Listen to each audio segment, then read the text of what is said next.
aldaw tayo amin gigiyan kay kakabsat. Ako po si Attorney Ian Kenneth Pilosero. Welcome back po sa YouTube channel natin and you are watching APO Shares. We are now on our 4th episode of making learning a monthly habit through APO Shares. Ito po yung DILG Cebu City's online knowledge sharing program natin on local governance. Kaya please don't forget to like, share, subscribe, comment, and paki-turn on po yung notification bell para ma-update po kayo palagi sa mga new episodes sa ating YouTube channel. For today's episode po, pag-uusapan po natin yung job order and contract of service employment ng mga elective, barangay, and SK officials in any government office or in any government agency including GOCC and including local government units during their tenure or during their incumbency. So, in other words, pwede po ba silang ma-hire or i-hire ng mga local government units or any government office as job order or contract of service yung mga nakaupong elective barangay and SK officials. Ang DILG ay nakapag-issue na po ng legal opinions about the rule on dual position and double compensation ng mga elective barangay and SK officials in any government office including local government units. First, yung DILG opinion number 62 series of 2018 which explains the rule on additional or double compensation. Ano po yung sinasabi ng opinion dito? Sinabi po dito na yung DILG ay sumasang-ayon po sa decision ng Ombudsman. Kasi kahit yung services rendered under job order contracts are not considered government services as there is no employer-employee relationship na nabuo or created between the government and the job order employee, yung compensation na natatanggap out of the contract is sourced from the government funds. At yung honorarium na natatanggap ng mga punong barangay, Sangguniang Barangay member, yung SK chairperson being an ex-officio Sangguniang Barangay member, ay galing din sa government funds. Kaya technically, receiving double compensation from the government, which is ipinagbabawal po yan sa Section 8, Article 9B ng 1987 Constitution at yung Section 95 ng Local Government Code of 1991. So, ano po yung sinasabi po ng Section 8, Article 9B ng 1987 Constitution? No elective or appointed public officer or employee shall receive additional, double, or indirect compensation unless specifically authorized by law.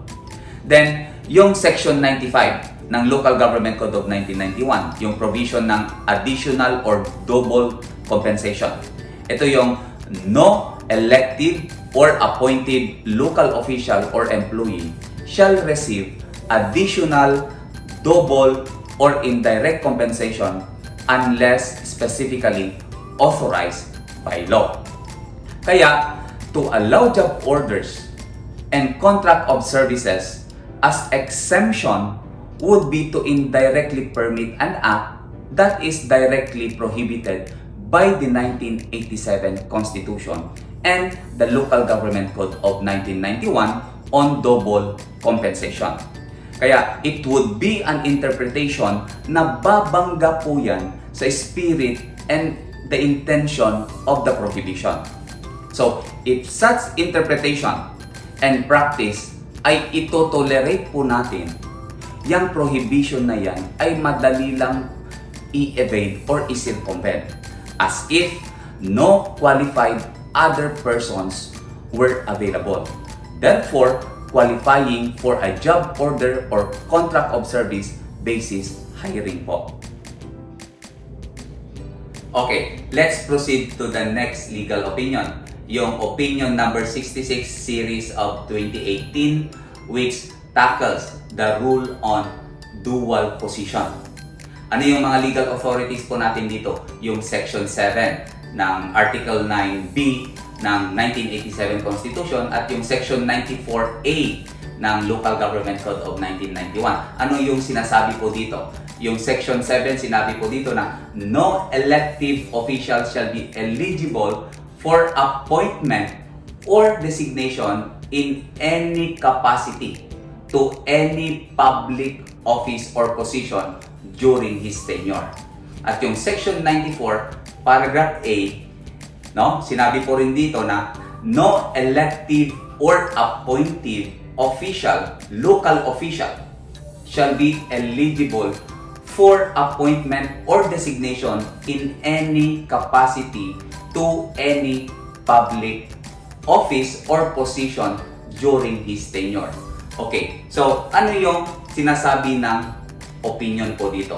Sinabi po dito na the law intended the public officials not to hold any position in the government in whatever capacity unless specifically allowed by law. Kaya even if it was established that job order and contract of service has no employer-employee relationship with the government, pero being a job order or being a contract of service in the government is still an employment of the government, or he or she is considered holding a public office. Kaya ang principle po na in-apply po dito ay yung what cannot be done or what cannot be legally done directly cannot be done indirectly. Kaya if acts that cannot be legally done directly can be done indirectly, then lahat po ng batas natin magiging useless po yan. In other words po, since elective officials are prescribed to be employed in the government during their incumbency, they should not be allowed to circumvent the law. Paano? By hiring them in the guise of job order or in the guise of contract of service. Bakit? Because it will make this proscription, yung Section 7 ng Article 9B ng 1987 Constitution at yung Section 94A ng Local Government Code of 1991 useless and will result in doing indirectly what is not legal.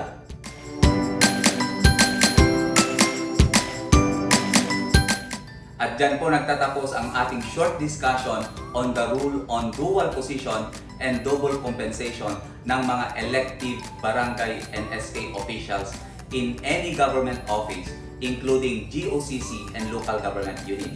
Kaya join me once again as we make learning a monthly habit through APO Shares. Because the more we learn, the more we grow, and the more we grow, the better we can serve others. Kaya hanggang sa susunod nating mga episodes, huwag kalimutang mag-like and subscribe. Thank you for watching APO Shares and stay safe everyone.